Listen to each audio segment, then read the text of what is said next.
Hello बच्चों, स्वागत है आपका अपने चैनल डिफेंस ट्यूटर में।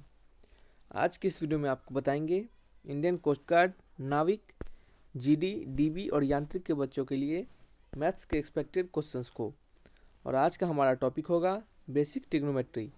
यह बेसिक ट्रिग्नोमेट्री का लेक्चर 2 है।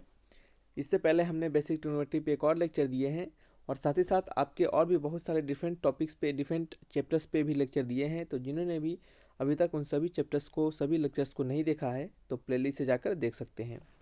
चलिए वीडियो की ओर बढ़ते हैं। और वीडियो में बढ़ने से पहले बच्चे आपसे रिक्वेस्ट है कि प्लीज़ वीडियो अच्छा लगे तो वीडियो को लाइक कीजिएगा और चैनल को भी सब्सक्राइब कीजिएगा। तो चलिए पहले क्वेश्चन की ओर बढ़ते हैं। पहला क्वेश्चन हमारा, if cos x equal to 2/3 then tan x is equal to. तो हमने इस टाइप के क्वेश्चन को बताया है आपको पिछले वीडियो में भी। देखिए, cos x को हम p/h के रूप में लिखते हैं, ठीक है। सॉरी, cos x को हम बेस अपॉन हाइट के रूप में लिखते हैं किसी भी ट्रायंगल में। ये अगर ट्रायंगल ए बी सी हो, ये अगर थीटा हो, तो यहाँ पे अगर हमको cos थीटा निकालना हो तो cos थीटा को हम b/h के रूप में लिखेंगे। अगर ये p होगा और ये b होगा और ये आपका h होगा तब, ठीक है। और इसका वैल्यू आपको 2/3 दिया गया है। तो आपको tan x का वैल्यू निकालना है। तो tan x का वैल्यू हमने आपको सिखाया था कि p/b होता है। तो p का वैल्यू क्या होगा, p/b होता है। तो आपको देखिए, ये जो b होगा यही 2 होगा, ठीक है। तो हम तो ऊपर क्या करेंगे, ऊपर p का p रहने देंगे और b के जगह पे यहाँ पे 2 डाल देंगे। क्यों? क्योंकि हमें मिल चुका है b का वैल्यू 2 है। तो p का वैल्यू क्या है, p का वैल्यू कैसे फाइंड करेंगे? तो आपको पता होगा आपके पाइथागोरस थ्योरम से कि h² equal to P square plus B square होता है। तो पी स्क्वायर का वैल्यू क्या हो गया, h² माइनस बी स्क्वायर। तो p का वैल्यू क्या हो गया, √h² माइनस बी स्क्वायर। तो h का वैल्यू क्या है, ये h और ये 3 बराबर है। तो 3 का स्क्वायर माइनस क्या है, 2 का स्क्वायर। 3 का स्क्वायर 9 माइनस 2 का स्क्वायर 4, क्या हो गया, √5। क्या हो गया, √5। तो p का वैल्यू क्या डाल देंगे अब, √5/2। क्या होगा, √5/2। तो ऑप्शन मैच कीजिए, √5/2 ऑप्शन नंबर सी। क्या होगा, ऑप्शन नंबर सी। तो देख रहे हैं, बहुत ही सिंपल क्वेश्चन है। इसी लॉजिक से, इसी आपको तरीके मेथड से बताना है। हम इतना आपको थोड़ा सा एलोबरेट करके बताते हैं, खासकर डीबी वाले बच्चों के लिए, क्योंकि उन्हें थोड़ा सा क्या होता है, प्रॉब्लम होता है। तो उनके लिए ये सभी चीज़ हम बताते हैं। नहीं तो हमारे जीडी वाले बच्चों के लिए ये सभी चीज़ आसान होते हैं, क्योंकि इससे पहले भी हमने उनके लिए ट्रिग्नोमेट्री के लेक्चर दिए हैं। तो ये सभी क्या होते हैं, उनके लिए बहुत ही आसान हो जाते हैं। नेक्स्ट क्वेश्चन है, cos x का वैल्यू a/b है तो sin x का वैल्यू बताना है। तो देखिए, cos x का वैल्यू अगर a/b है और ये आपका किसके बराबर होता है बच्चे, आपका b/h के बराबर होता है, यानी बेस अपॉन हाइपोटेनस के। तो बेस का वैल्यू a हो गया, हाइपोटेनस का वैल्यू b हो गया। तो b equal to a and h equal to b। तो sin x का वैल्यू बताना है। तो sin x का वैल्यू क्या होता है, sin x का वैल्यू होता है बच्चे परपेंडिकुलर अपॉन हाइपोटेनस। तो हाइपोटेनस का वैल्यू तो b है, ये तो हमें मिल गया। लेकिन परपेंडिकुलर का वैल्यू क्या होगा, तो परपेंडिकुलर का वैल्यू क्या होगा, p² इक्वल टू होता है बच्चे आपका h² माइनस बी स्क्वायर। तो p इक्वल टू क्या हो गया, √h² माइनस बेस का स्क्वायर।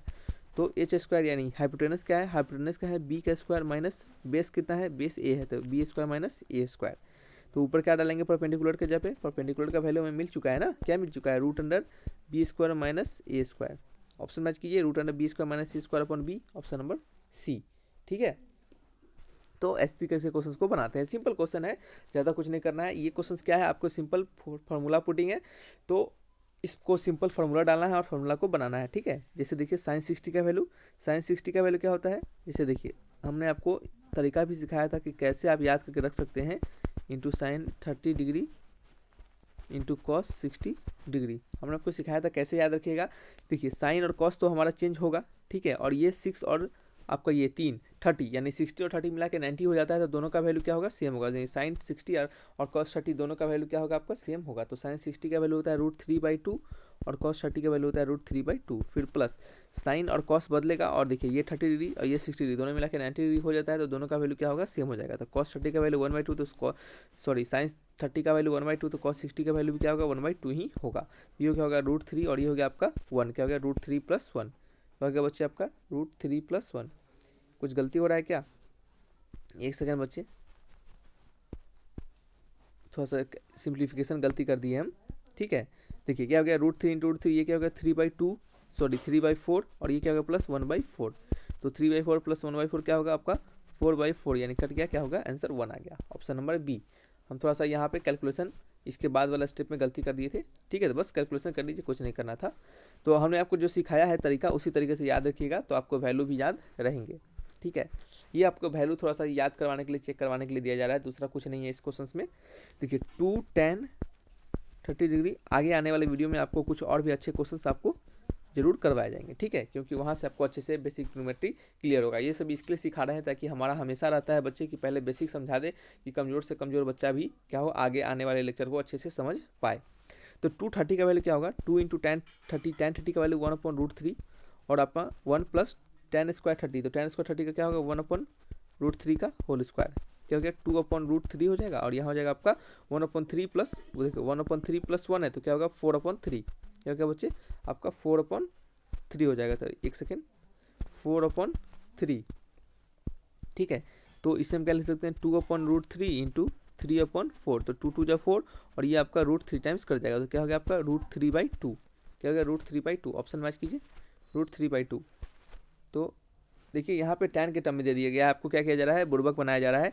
√3/2 किसका वैल्यू होगा, √3/2 किसका वैल्यू होगा, किसी का वैल्यू होगा क्या √3/2, यस √3/2 वैल्यू होगा साइन का, और साइन कैसे पे, साइन 30 डिग्री पे नहीं, साइन 60 डिग्री का, साइन 60 का वैल्यू क्या होता है √3/2, यानी ऑप्शन नंबर ए। समझ में आ रहा है, देखिए सिंपल क्वेश्चन है, वैल्यू को क्या कर दिया गया, साइन कॉस के टर्म में दे दिया गया है, थोड़ा सा आपको क्वेश्चन को, ऑप्शन को थोड़ा सा कंफ्यूज करने के लिए आपको दिया गया है, ठीक है। चलिए देखिए यहाँ क्या है आपका sine 2a equal to 2 into sine A दिया गया है, तो आपको ए का वैल्यू बताना है कि आखिर ए का वैल्यू क्या होगा। तो ये भी एक सिंपल क्वेश्चन है, आपको यहाँ पे कुछ फार्मूला को याद रखना होगा, क्या होगा बच्चे आपको यहाँ पे कुछ फार्मूला को याद रखना होगा। कैसे कैसे फार्मूला को याद रखना होगा तो देख लीजिए, नोट करके हम यहाँ पे कुछ फार्मूला यहाँ पे लिखवा देते हैं। पहला फार्मूला आपका साइन 2a का, तो साइन 2a का फार्मूला होता है 2 into sine A into cos ए, और दूसरा फार्मूला होता है बच्चे आपका कॉस 2a का, तो कॉस 2a का फार्मूला होता है बच्चे कॉस स्क्वायर ए माइनस साइन स्क्वायर ए, ठीक है। और एक और फार्मूला होता है बच्चे आपका, एक और फार्मूला क्या होता है बच्चे आपका 1 - 2 इंटू साइन स्क्वायर ए, और एक और होता है कॉस स्क्वायर ए 2 कॉस स्क्वायर ए माइनस 1, क्या होता है 2 कॉस स्क्वायर ए माइनस 1। तो ये सभी फार्मूला जो होते हैं बच्चे ये इसी से निकल कर आते हैं। अब देख लीजिए कैसे, आपको किसी एक फार्मूला को हम बताते हैं, जैसे कि कॉस 2a हमारा 1 - 2 साइन स्क्वायर ए के बराबर कैसे हो जाता है, तो इसको आपको याद करने के लिए हम आपको सिखा रहे हैं, दूसरा कोई रीजन नहीं है। तो देखिए कैसे याद करके रखिएगा, जैसे sine square A plus cos square A equal to 1, ये पहला आइडेंटिटी होता है, हमने आपको पिछले वीडियो में बताया है। तो कॉस स्क्वायर ए का वैल्यू क्या होगा 1 माइनस साइन स्क्वायर ए, तो यहाँ पे डाल देंगे 1 माइनस साइन स्क्वायर ए, और पहले से माइनस साइन स्क्वायर ए है तो ये किसके बराबर हो जाएगा 1 - 2 साइन स्क्वायर ए। तो ये भी आपका फॉर्मूला होता है कॉस 2a का ही। तो कैसे आया वो आपको समझना है। एक और हमने अभी आपको तुरंत लिखवाया था 2 इंटू कॉस स्क्वायर ए माइनस 1, ये कब आएगा जब आप साइन स्क्वायर ए के जगह पे 1 माइनस कॉस साइन स्क्वायर ए के जगह पे 1 माइनस कॉस स्क्वायर ए आप पुट कीजिएगा तब, ठीक है। तो ये आपको आ जाएगा। तो इस तरीके से क्वेश्चंस को बनाते हैं। तो बस इसी फार्मूला को, फार्मूला नंबर 1 साइन 2a का वैल्यू यहाँ पे यूज करेंगे और अपने आंसर्स को निकाल लेंगे। चलिए देखिए कैसे निकालते हैं हम। साइन 2a का क्या होता है 2 into sine A into cos A equal to 2 into sine A, ठीक है। तो इधर बुला लेते हैं, तो 2 into sine A into cos A minus, एक second, minus 2 into sine A equal to 0, ये इधर आ गया। 2 इंटू साइन ए कॉमन आ गया, और ये क्या हो गया आपका cos A minus 1 equal to 0, ठीक है। Cos A minus 1 equal to 0। तो अब क्या करेंगे हम, अब क्या करेंगे बच्चे, अब क्या करेंगे कि 2 into sine A equal to 0 करेंगे, और क्या हो गया आपका कॉस ए इक्वल टू 1, ठीक है। कॉस ए इक्वल टू 1, तो कॉस का वैल्यू 1 कब आता है, जब आपका बच्चे कॉस का वैल्यू आपका 1 कब आएगा, कॉस का वैल्यू 1 आएगा, कॉस ए, ठीक है। कॉस ए, एक सेकेंड रुक जाइए, कॉस ए का वैल्यू 1 कब आता है, कॉस ए का वैल्यू 1 आता है 0 डिग्री पे, पाई पे, 0 पे आता है, पाई पे आता है, इसी के वैल्यू पे ना 1 आता रहता है, पाई पे नहीं आता है, 2 पाई पे आता है, ठीक है। इवन पाई पे, जितने इवन पाई पे होते हैं कॉस का वैल्यू 1 आता है। और साइन ए इक्वल टू 0 है, 2 साइन ए इक्वल टू 0, यानी साइन ए इक्वल टू 0, एक ही बात हुआ ना। 2 को तो एक नंबर है ना, तो 2 तो 0 के बराबर हो नहीं सकता, तो साइन ए इक्वल टू 0, तो साइन 0 कब आता है, जब ए का वैल्यू क्या होगा आपका, जब ए का वैल्यू 0 डिग्री होगा, क्या होगा 2 पाई होगा, 2 पाई नहीं, पाई भी हो सकता है, 2 पाई भी हो सकता है। तो इस ए और इस ए, इस दोनों के वैल्यू के में आपको यहाँ से जो ए मिला, हमें यहाँ से ए क्या मिल रहा है, हमें यहाँ से ए मिल रहा है 0 डिग्री, 2 पाई डिग्री आगे, तो यहाँ से दोनों में हमें कॉमन क्या मिल रहा है, कॉमन ए का वैल्यू क्या मिल रहा है 0 मिल रहा है, 2 पाई मिल रहा है, और आपका 4 पाई मिल रहा है। इसी तरह आता है, ऑप्शन मैच कीजिए, ऑप्शन क्या है 0 डिग्री दे रहा है, तो आंसर क्या होगा ऑप्शन नंबर सी। तो इस तरीके से इस क्वेश्चन को बनाते हैं। तो कंफ्यूज बिल्कुल नहीं होना है, दोनों से वैल्यू आपको सेम आएगा, और जो अलग अलग अगर आता है तो कॉमन वैल्यू देख लीजिएगा, वही क्या हो जाएगा आपका आंसर हो जाएगा। तो चलिए बच्चे, ये कुछ 5 क्वेश्चन थे। आप अपना स्कोर जितने भी आए आपको कमेंट बॉक्स में जरूर लिखिएगा। हमारे अनुसार आपको इसमें 5 में से 5 आने चाहिए, क्योंकि ये बेसिक लेक्चर हैं। ठीक है, तो चलिए रखते हैं वीडियो को यहीं पे। तो thanks for watching my video, तब तक के लिए बाय बाय।